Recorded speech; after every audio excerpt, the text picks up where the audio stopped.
할렐루야, 할렐루야.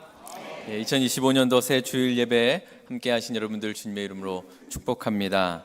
새해를 맞이하면서 하나님께서 여러분들 각자에게 부어주시는 놀라운 은혜가 여러분들의 인생길에 날마다 넘쳐나기를 간절히 소망합니다. 올해는 우리 교회가 2025년도 말씀으로 변화되는 교회라는 그런 비전을 가지고 나아가려고 합니다. 앞에 이거 바뀐 거 보셨어요? 네, 한번 같이 읽어볼까요? 시작. 말씀으로 변화되는 교회. 하나님 말씀으로 우리가 더 깊이 또 성장하면서 우리 교회가 하나님의 뜻을 이루어가는 그런 교회가 되기를 간절히 소망합니다. 오늘 이 시간 하나님께서 우리에게 주시는 이 말씀 속에서 새로운 힘과 소망을 발견하고 또 한 해를 시작하는 중요한 발걸음을 우리 함께 내딛는 시간 되기를 간절히 축원합니다. 여러분들은 2025년도 시작하시면서 어떤 새해의 결심을 하셨나요? 미국 소비자 정보 분석 업체인 스태티스타 컨슈머 인사이트에서 전국의 한 1000여 명 정도를 대상으로 설문 조사를 했는데요. 새해 결심의 21%가 무엇을 결심했을까요? 일부 예배 보니까 살 빼기 이렇게 나오던데 2부는 살 빼기가 아닌가 봅니다. 1위가 저축이었습니다. 저축. 또 데이터 분석 기업인 유고브라는 이 설문조사 단체에서도 한 1,100명 가량 정도 새해 결심을 조사했는데 26%가 저축에 중점을 둘 것이다 라고 계획을 했습니다. 아마도 코로나 팬데믹 이후에 치솟는 물가 때문에 가정마다 재정적인 그 안정을 최우선시하고 있다는 그런 분석이 나왔습니다. 저축 이어서 가장 많이 했던 그 새해 결심은 무엇이냐면 건강하게 먹기 한 19% 나왔고요. 그 다음이 이제 운동하기고요. 그 다음이 살 빼기입니다. 여러분들도 이런 새해 결심을 하신 분들이 있으리라고 생각을 합니다. 하지만 여러분 우리 모두가 2025년도에 한 해 동안 다 함께 할 결심이 있지 않습니까? 그게 뭐지요? 말씀을 함께 읽고 그 말씀을 함께 나누고 그 말씀으로 변화되는 우리 공동체를 만들어 가는 것입니다. 여러분 지금까지 신앙생활을 해 오시면서 말씀으로 변화된 교회를 경험한 적이 있으십니까? 여러분 이 질문을 이렇게 바꿀 수 있습니다. 여러분들 자신이 말씀으로 변화된 적이 있으십니까? 말씀으로 변화된 경험이 있다고 대답하시는 분들이라면 말씀으로 변화된 교회를 경험한 적이 있는 겁니다. 내가 먼저 하나님 말씀으로 변화가 되었고 지금도 그 말씀을 통해서 변화하는 중이라면 우리 교회는 말씀으로 변화하고 있는 교회인 줄 믿습니다. 제가 말씀을 준비하다가 한국에서 탈북자 목회를 하는 어떤 목사님의 그런 이야기를 설교를 통해서 들었습니다. 어떤 목사님이 탈북민 목회를 하시는 그 목회자에게 이렇게 물었답니다. 그렇게 힘겨운 삶을 겪은 사람들하고 어떻게 목회를 하십니까? 라고 물었대요. 그랬더니 그 탈북인들 목회하시는 목사님이 그분들의 고통을 저는 듣지 않습니다. 이렇게 대답을 해서 속으로 좀 목사가 왜 저래? 뭐 이런 마음이 들었는데 이야기를 듣고 보니까 이해가 되더라고요. 그들마다 그 수천 가지 어떤 그 사연들을 듣게 되는데 그들이 겪어왔던 그 험한 시간들의 이야기를 들으면 그게 너무나 고통스럽고 또 힘들어서 그 이야기를 잘 듣지를 못한대요. 그러니까 너무 비참해서 그걸 다 듣고는 목회를 할 수가 없다는 거예요. 그럼 어떻게 하냐? 그럼 어떻게 목회를 하시냐? 그랬더니 딱 2가지밖에 안 한다고 해요. 무지막지하게 성경을 읽히고 또 목숨 걸고 기도를 시킨다고 합니다.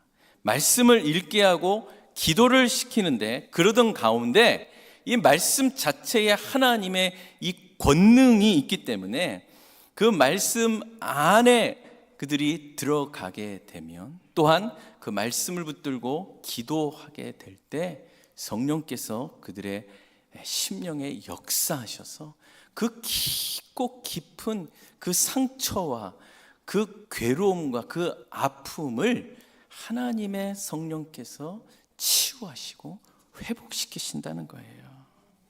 제가 이야기를 듣고 정말 은혜를 많이 받았습니다. 결국 목회는 두 가지밖에 없구나. 두 가지가 뭐예요? 그 앞에 뭐가 붙어야 돼요? 무지막지하게 말씀을 읽히고 또 기도의 자리로 몰아넣어서 목숨 걸고 기도하게 하는 거, 이게 최고의 목회 방법이구나. 이번 주 화요일부터 신년 특별 새벽 기도가 시작이 됩니다. 여러분들이 앉으신 그 자리가 목숨 걸고 하나님 앞에 매달리면서 기도할 자리인 줄 믿습니다. 그렇게 한 주간 기도한 후에 1월 12일부터 우리가 성경을 읽기 시작할 겁니다. 어떻게 읽으라고요? 무지막지하게, 하나님 말씀 안에 우리가 거할 때, 여러분, 이 기도를 통하여 성령의 능력을 체험하고 그 능력을 가지고 하나님 말씀을 읽고 묵상하고 붙들면서 순종하며 나아가게 되면 여러분 삶 속에서 여러분들 하나님의 일하심을 경험할 줄 믿습니다. 하나님 여러분들의 마음을 또 고쳐주시고 치유하시고 회복시켜 주시고 기도의 응답과 충만한 은혜가 부어지게 될 줄 믿습니다. 오늘 본문 말씀인 골로새서는요, 바울이 감옥에 있을 때 골로새 교회 성도들에게 쓴 편지입니다. 사실 이 골로새 교회는 사도 바울이 개척한 교회는 아닙니다. 에바브라라는 사람이 이 골로새 교회를 개척을 했습니다. 사도 바울은 3차 전도 여행 때 에베소라는 지역에 방문하게 됐는데, 이 에베소 지역에서 3년 동안 사역을 합니다. 이 3년 동안의 사역에서 가장 집중적으로 사역했던 그것이 두란노 서원에서의 그 2년간의 그 말씀 사역입니다.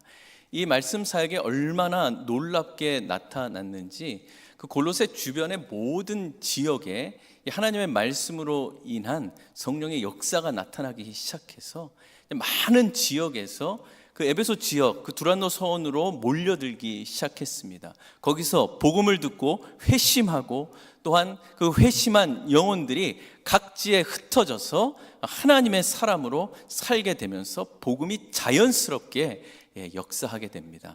그 중에 누가 있었냐면 에바브라라는 사람이 그 가운데 있었고, 바울의 복음을 통하여서 회심하고 예수 그리스도를 영접해서 자기 고향으로 돌아가서 세운 교회가 바로 골로새 교회입니다. 골로새 교회가 그렇게 시작을 했습니다. 점차 사람들이 모여들고 말씀으로 인하여 변화되는 그런 부흥의 역사가 일어나는데, 그 시간이 가면 갈수록 동시에 교회 안에 참 많은 문제들이 발생하게 됩니다. 에바브라는 이 문제를 가지고 감옥에 갇힌 이 사도 바울을 찾아서 골로새 교회의 여러 가지 문제들에 대해서 서로 이야기를 하고, 바울은 그 이야기를 듣고 골로새 교회 그 성도들에게 하나님의 그 귀한 말씀을 가르친 그 내용이 바로 우리가 읽은 골로새서입니다. 이 골로새 교회 성도들은요, 바울의 이름만 들어봤지 한 번도 바울의 설교를 들어본 적도 없고요, 한 번 딱 만나서 교제한 적도 없습니다. 사도 바울도 마찬가지로 전혀 모르는 사람들이고 전혀 알지 못한 그런 교회였지만, 이 골로새서의 편지를 읽다 보면은요, 정말 바울이 진심 어린 마음으로 성도들의 영적인 성장과 성숙을 위해서 자신의 그 모든 것을 다 쏟아내는 듯한 그런 사랑의 편지를 그들에게 전하게 됩니다. 어려운 문제 때문에 신앙의 위기를 맞은 성도들에게 바울은 아주 깊은 신앙의 정수와 특별히 예수 그리스도 중심의 그 복음 진리를 전하면서 그들이 다시 흔들리지 않는 신앙으로 일어서기를 원하였습니다. 특히 바울은 골로새 교회 성도들에게 그리스도 안에서 변화된 삶의 중요성을 전하면서 그들의 신앙이 그리스도의 평강과 말씀으로 풍성하게 거하기를 바라는 마음이 이 편지에 가득 담겨져 있습니다. 여러분, 사도 바울의 사역의 목표가 있습니다. 그 목표는 무엇이냐면 불완전한 교회 지체, 그 교회에 몸된 지체들이 완전한 자로 세움을 받는 것이 사도 바울 사역의 목표입니다. 왜 바울이 이런 목표를 가지게 되었냐면 바로 하나님께서 구원받은 하나님의 백성들 한 사람 한 사람에게 가지고 있는 목표가 바로 이것이기 때문에 그렇습니다. 에베소서 1장 4절 5절 말씀을 우리 같이 한번 읽겠습니다. 시작. 곧 창세전에 그리스도 안에서 우리를 택하사 우리로 사랑 안에서 그 앞에 거룩하고 흠이 없게 하시려고 그 기쁘신 뜻대로 우리를 예정하사 예수 그리스도로 말미암아 자기의 아들들이 되게 하셨으니, 이 말씀 보십시오. 창세 전입니다. 이 온 만물이 만들어지기 전에 이미 하나님께서는 여러분들 한 분 한 분을 택하셨습니다. 그래서 자기의 아들이 되게 하시기 위해서 예수 그리스도를 통하여 여러분들을 구원시키셨습니다. 그런데 거기서 끝이 아니라 목표가 있어요. 그것이 뭐냐면 거룩하고 흠이 없게 하시기 위해 여러분들을 창세전에 택하시고 예수 그리스도를 십자가에 죽이심으로 말미암아 여러분들을 다 흑암의 권세에서 사랑의 아들의 나라로 옮기셨다는 거예요. 목표가 뭐라고요? 거룩하고 흠이 없게 하기 위해 여러분 한 사람 한 사람을 완전한 자로 세우기 위해서입니다. 여러분, 이제부터는 내가 왜 구원받았는지 그 이유를 알아야 됩니다. 하나님이 나를 사랑하셔서 창세 전부터 나를 선택하시고 나를 거룩하고 흠이 없게 완전한 자로 세우기 위해서 예수님을 나에게 선물로 주셨구나.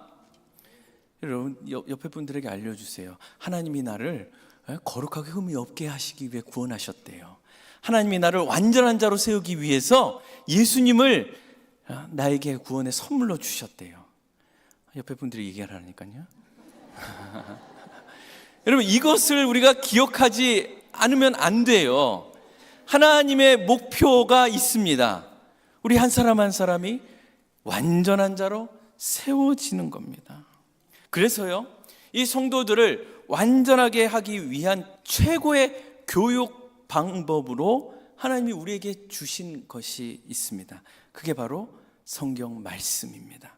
디모데후서 3장 15절에서 17절 우리 같이 한번 읽겠습니다. 시작. 성경은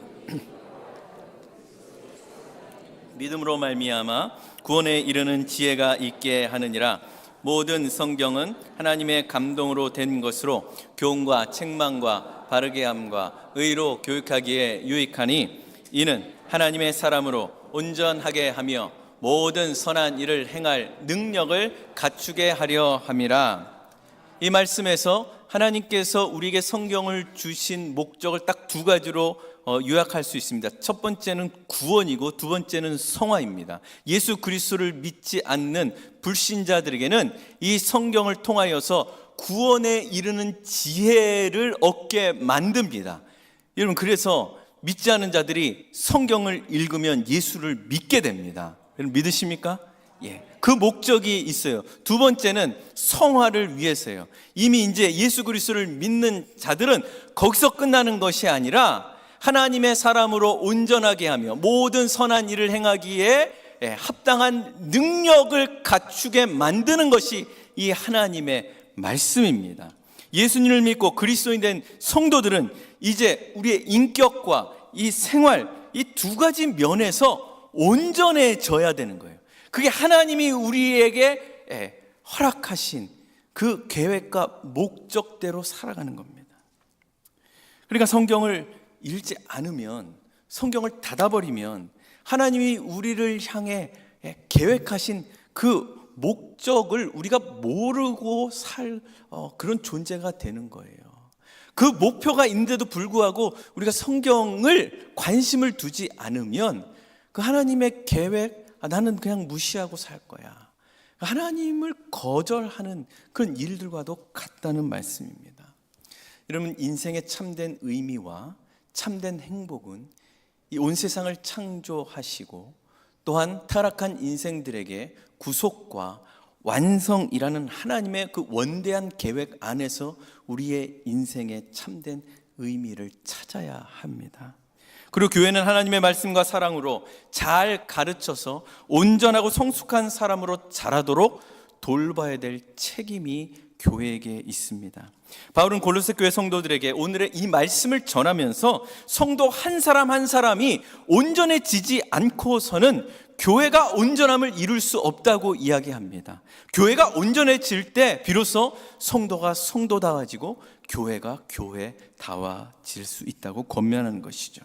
그래서 바울은요, 그리스도인들이 완전한 자로 세워지기 위해서 오늘 1장 28절 말씀에 이 세 가지를 권면합니다. 이 28절 말씀에는 아주 세 가지 중요한 동사가 나옵니다. 첫 번째는 전파하라, 두 번째는 권하라, 그리고 마지막은 가르치라. 그리스도를 전파하라, 모든 성도를 권면하라, 권하라, 그리고 모든 사람을 가르치라입니다. 이 세 가지가 필요한 이유가 바로 그 뒤에 구절에 나와 있습니다. 각 사람이 완전하게 서기 위함입니다.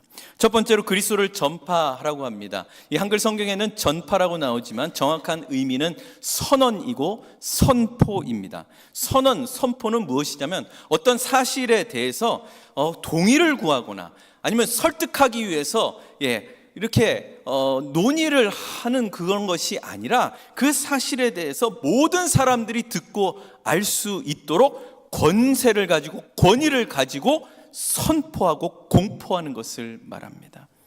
우리가 선포해야 될 핵심이 무엇이에요? 그리스도입니다. 그리스도를 선포하라. 바울이 그리스도를 선포할 때 어떤 내용으로 선포하라 그랬냐면 골로새서 1장 앞절 말씀에 보시면 15절에 예수 그리스도는 보이지 않는 하나님의 형상이라고 말합니다. 모든 창조의 근원이 되신다는 것이죠. 예수님은 단순히 인간이 아니라 참 하나님으로서 우주와 인간 모든 것을 창조하고 다스리는 분입니다. 예수는 하나님이시라는 것, 예수님이 하나님이라는 신성을 이야기합니다. 또 19절을 보면 예수님 안에 모든 충만함이 거하신다고 이야기해요. 그리스도인들은 세상의 헛된 철학이나 어떤 사상이나 어떤 가치나 어떤 이념에 의존할 필요 없이 예수 그리스도 한 분만으로 충만합니다. 그리스도 안에 있는 모든 지혜와 지식 또한 구원의 충만함을 가지신 분이 바로 예수 그리스도임을 선포하는 것이죠. 또 1장 20절 말씀에 보면 예수님은 자신의 피로 화평을 이루셨다고 기록합니다. 예수님의 죽음과 부활을 통하여서 인류는 죄에서부터 해방을 받게 되고 하나님과 화목하게 되는 길이 열리게 됐습니다. 그래서 그 예수 그리스도를 통해서 우리는 하나님께 나아갈 수 있고 그 모든 구원받은 백성들은 그들의 삶 안에 예수님이 영광의 소망으로 계신다는 사실입니다.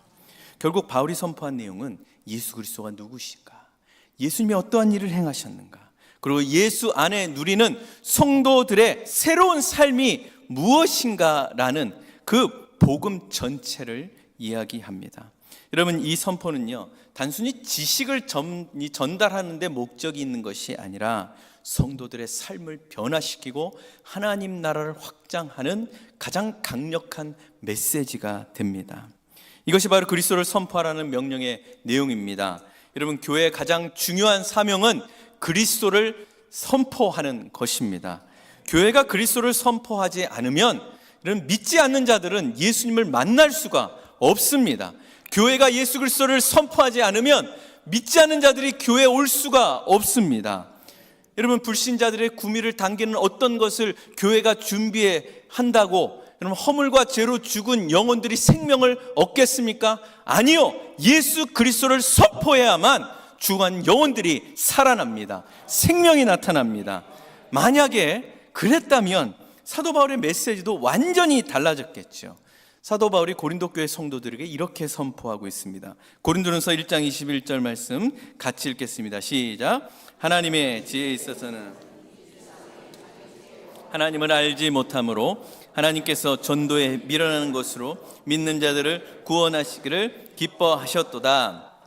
세상은 자기 지혜로 절대로 하나님을 알 수가 없습니다. 하나님의 지혜가 필요합니다. 그것을 사도 바울은 전도에 미련한 것으로 하나님이 그것을 사용하셨다 그래요. 전도에 미련한 것이 뭘까요? 23절 24절 같이 읽겠습니다. 시작. 우리는 십자가에 못 박힌 그리스도를 전하니 유대인에게는 거리끼는 것이요 이방인에게는 미련한 것이로되 오직 부르심을 받은 자들에게는 유대인이나 헬라인이나 그리스도는 하나님의 능력이요 하나님의 지혜니라. 할렐루야. 우리는 뭘 전해요? 십자가에 못 박힌 예수를 선포합니다. 이것이 전도에 미련한 것이에요.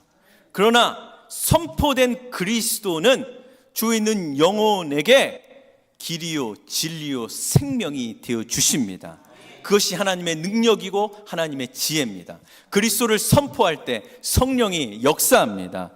교회가 그리스도를 선포할 때만 성도들이 온전한 자로 성숙할 수가 있습니다. 그러니까 그리스도를 선포하는 것이 신앙의 성장과 성숙의 가장 결정적인 역할이 돼요. 여러분, 우리는 모두가 이런 생각을 할 거예요. 나는 참 신앙이 제자리인 것 같다. 지금 몇십 년 동안 지금 신앙생활을 하는데 내 믿음이 아직 이거밖에 안 되나, 이런 생각 많이 하시죠. 이런 방법이 있습니다. 이제 그리스도를 선포하십시오. 그리스도를 선포하면 이런 믿음이 자라납니다. 그리스도를 선포하면 여러분 우리의 인격이 그리스도를 닮아갑니다. 우리 올해 성경 말씀을 읽고 또 읽으면서 우리가 선포해야 될 예수 그리스도를 여러분 만나시기 바랍니다. 우리가 선포해야 할 예수 그리스도를 더 깊이 알아가십시오. 그러면 여러분들의 신앙이 온전하게 세워질 줄 믿습니다. 두 번째는 모든 사람을 권하라는 것입니다. 여기서 권한다라는 이 단어는 어떤 의미가 있냐면 정신을 제자리에 갖다 놓는다는 의미가 있어요. 정신 차리라는 거죠. 정신을 제자리에 갖다 놓는다. 권하라. 성도들의 마음, 성도들의 어떤 생각, 정신, 이런 교회는요, 이런 성도들의 그 흐트러진 마음들, 흐트러진 생각들을 예수 그리스도 반석 위에 다시 되돌려 놓아야 되는 의무가 있습니다. 책임이 있습니다. 인간은 타락한 이후에 특별히 지성은요, 이 진리의 빛을 완전히 잃어버렸어요. 무엇이 진리인지도 모르고 무엇이 선인지도 모르고 무엇이 악인지도 모릅니다. 구분을 못합니다. 그냥 선, 좋은 거는 누구 맘이에요? 그 내 맘이에요. 내 맘에 들면 다 좋은 거예요. 내 맘에 안 들면 다 나쁜 거예요. 우리가 타락해서 진리의 빛을 잃어버렸어요. 인간의 감정은 어떤가요? 이랬다 저랬다 도대체 종잡을 수가 없습니다. 우리나라 속담에서 인간의 타락한 감정을 가장 잘 표현한 속담이 있어요. 그게 뭐냐면 변덕이 죽 끓 듯하다. 죽 끓을 때 어떻게 돼요? 퍽퍽퍽 하는데 이게 어디로 튈지 알아요, 몰라요? 우리 감정이 그렇다는 거예요. 죽 끓는 모양만 봐도 어떻게 튈지, 어디서 막 튈지 모르잖아요. 우리가 그렇지 않습니까? 저의 정말 평생 소원이 있으면 제 감정 제가 어떻게 컨트롤을 했으면 좋겠습니다.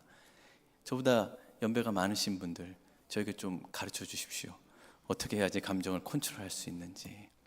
우리의 이 감정은 자기 사랑이라는 이 이기적인 이 본성 때문에 자기를 너무 사랑해서 너무 사랑한 나머지 좀 변덕스러운 우리의 감정을 스스로 통제할 수 없어서 얼마나 일관성이 없는지 몰라요. 의지는 어떻습니까? 얼마나 우리가 고집불통인지 몰라요. 의지가 언제 제일 잘 발동된지 아세요? 내가 원하는 걸 하고 싶을 때, 내 욕심이 이끄는 일에는 의지가 발동이 잘 됩니다. 이게 타락한 우리의 지정의, 우리의 본질입니다. 그런데요, 예수님을 믿고 거듭난 영혼의 그 안에는 예수 그리스도의 십자가로 말미암아 하나님의 질서가 이제 회복이 되었어요. 그래서 이제 진리 안에서 성과 악을 분별할 수 있게 되었습니다.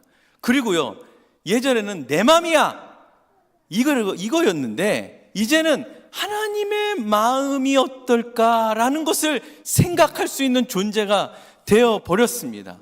그리고요, 내 뜻대로만 했던 그런 사람들이 이제 내 뜻을 내려놓고 내 정과 욕심을 십자가에 못 박아 하나님의 뜻이 나타나기를 원합니다. 이런 존재로 바뀌어버렸단 말이에요. 거듭난 영혼 속에 하나님의 질서가 성령을 통해서 나타나게 됐습니다. 이거 우리에게는 놀라운 기적과 같은 일이에요. 근데 문제가 있어요. 이게 계속 유지가 되는 게 아니라는 거예요. 하나님의 은혜를 사모하고 그 진리의 빛 안에 거해야지만 회복된 하나님의 질서가 나를 주장해서 하나님의 뜻 가운데 거할 수 있게 됩니다.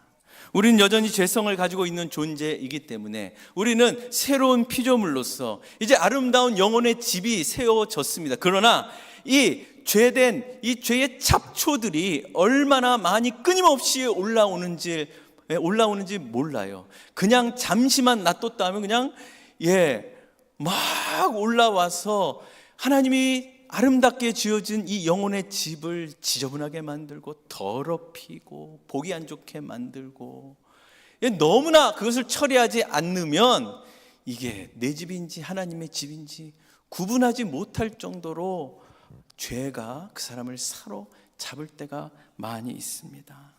이걸 제거하지 않으면 하나님의 질서대로 살지 못하게 된다는 거예요. 그래서요, 하나님은 우리의 이런 모습을 아시고 성경에서 아주 반복적으로 우리에게 요청하시는 것이 있어요. 따라하세요. 기억하라, 생각하라, 잊지 말라.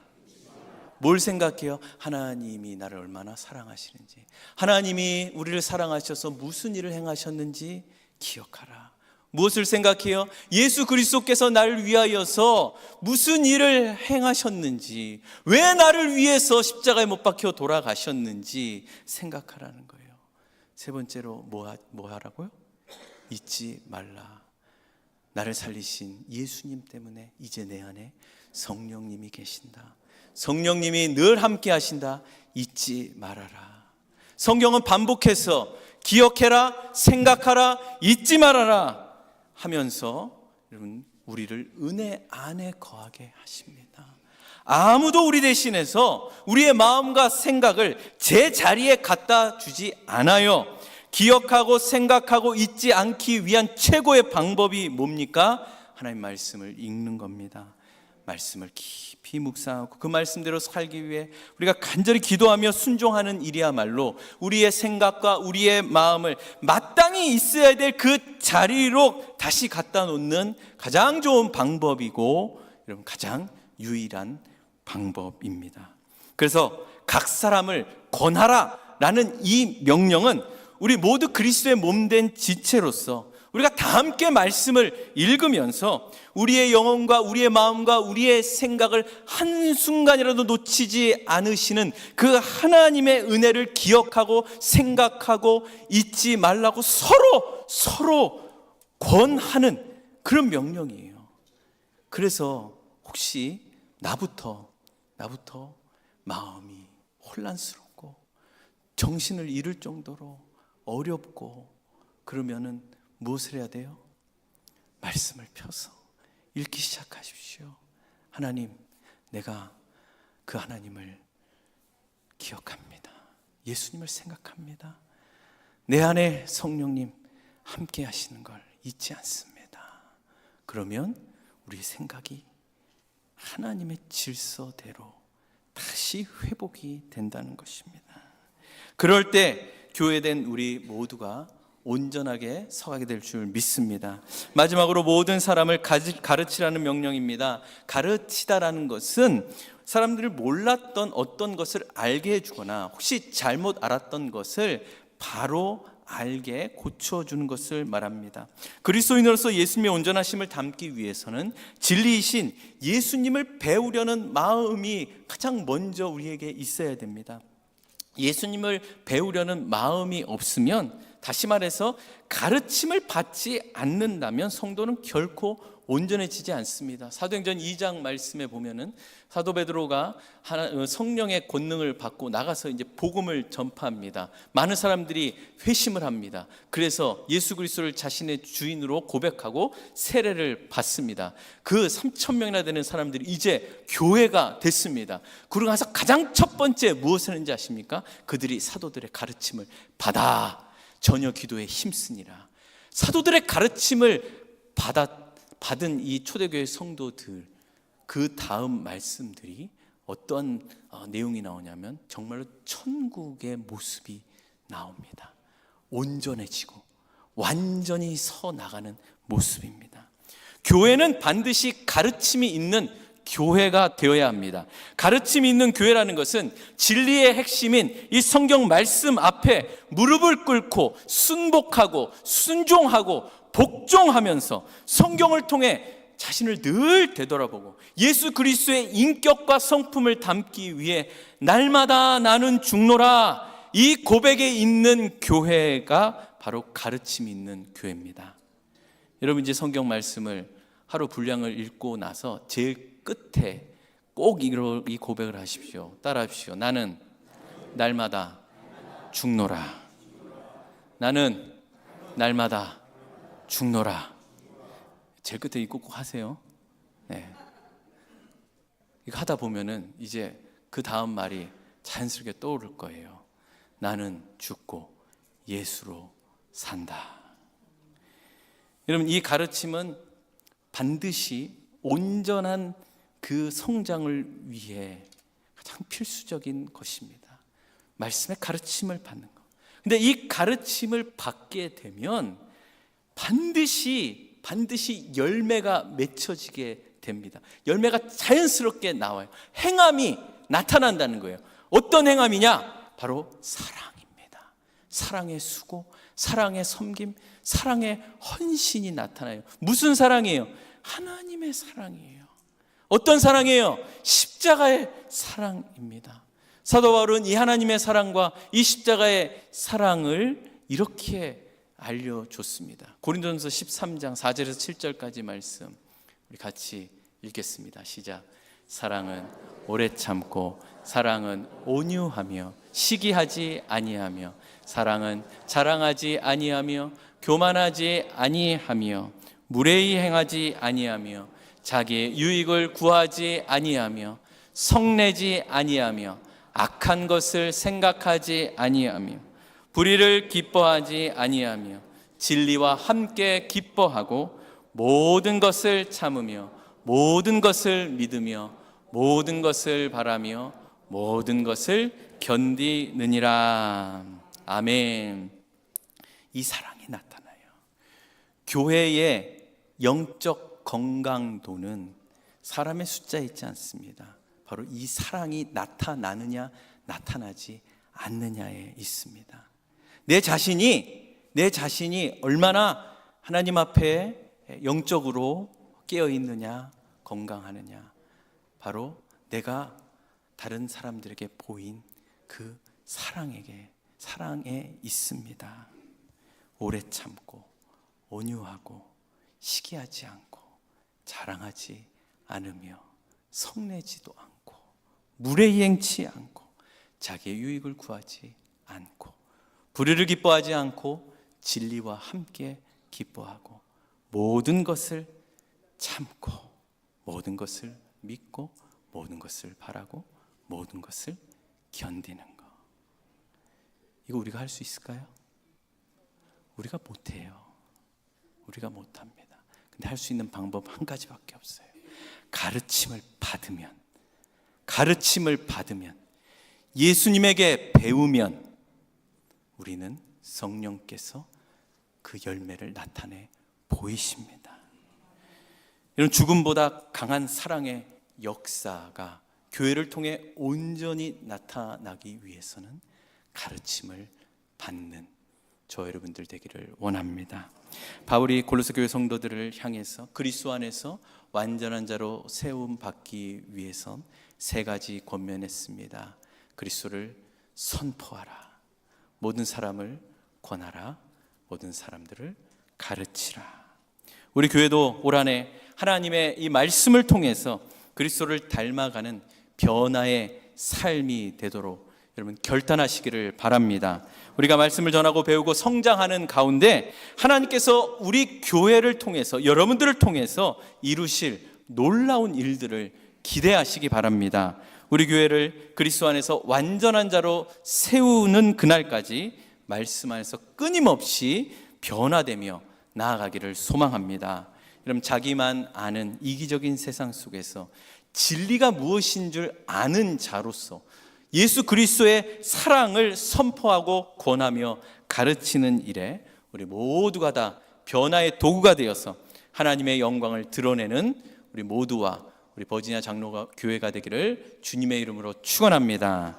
시간 다 같이 따라 하시죠. 주여, 나를 말씀으로 변화시켜 주옵소서. 주여, 나를 말씀으로 변화시켜 주옵소서. 주여, 우리 교회를 말씀으로 변화시켜 주옵소서. 아멘. 우리 같이 교회라는 이 찬양 부르면서 주님의 피값으로 사신 이 아름다운 교회, 복음으로 능력이 충만하고 변화된 교회를 우리가 사모하며 꿈꾸며 이 찬양 함께 부르도록 하겠습니다.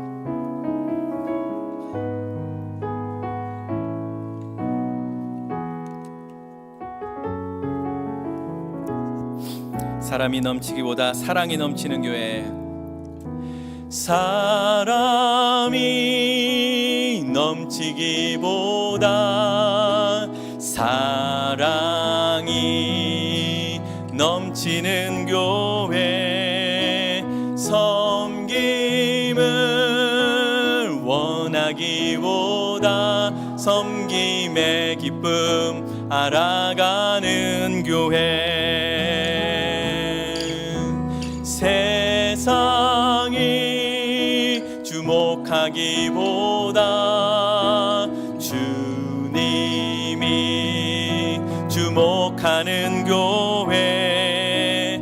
화려한 겉모습보다 중심이 주를 향하는 교회. 주님의 피로, 주님이 피로 사신 아름다운 교회. 서로를 사랑함으로 하나 되는 교회. 주님이 머리 되신 거룩한 교회. 우리 함께 만들어 가요. 내 작은 생각보다도, 내 작은 생각보다도 하나 됨에 소중함하는 교회. 세상에 알려지기보다 서로가 서로를 깊이 아는 교회. 주님이 피로, 주님이 피로 사신 아름다운 교회. 서로를 사랑함으로 하나 되는 교회. 주님이 머리 대신 거룩한 교회. 우리 함께 만들어가. 주님이 피로 사신 아름다운 교회. 주님이 피로 사신 아름다운 교회. 서로를 사랑함으로 하나 되는 교회. 주님이 머리 되신 거룩한 교회. 우리 함께 만들어 가요. 하나님 아버지, 은혜 감사합니다. 창조전부터 우리 한 사람 한 사람을 선택하셔서 예수 그리스도를 통하여 우리를 사랑하신다는 것을 보여주셨고, 우리는 이제 하나님의 목표에 따라 거룩하고 흠이 없게 우리의 인생 속에서 말씀으로 온전하게 세워지는 그 하나님의 뜻을 부여잡고 살아가는 인생입니다. 하나님, 단지 하나님 천국을 가는 그 영생에 구원이 있는 것이 아니라 하나님 이 땅에서도 이미 하나님 나라가 임하여서 영생을 맛보며 살아가는 존재이오니, 구원받은 하나님의 자녀들로서 우리를 하나님과 같이 거룩하고 흠이 없게 하시려는 그 놀라운 계획과 비전을 2025년도에는 더 확고히 붙들고 살아가게 하여 주시옵소서. 그래서 우리의 인생 속에 날마다 그리스도를 선포하게 하여 주시옵고, 하나님의 거룩한 말씀으로 험악한 세상 속에서도 우리의 마음과 생각을 지키게 하여 주시오며, 아버지 하나님, 이제 우리에게 주어진 가업은 온 세상 영혼들이 주님 앞에 돌아오기 위하여 우리가 세상의 빛과 소금의 역할을 감당하게 될 것인데, 하나님, 우리가 말씀으로 온전해지기를 간절히 원합니다.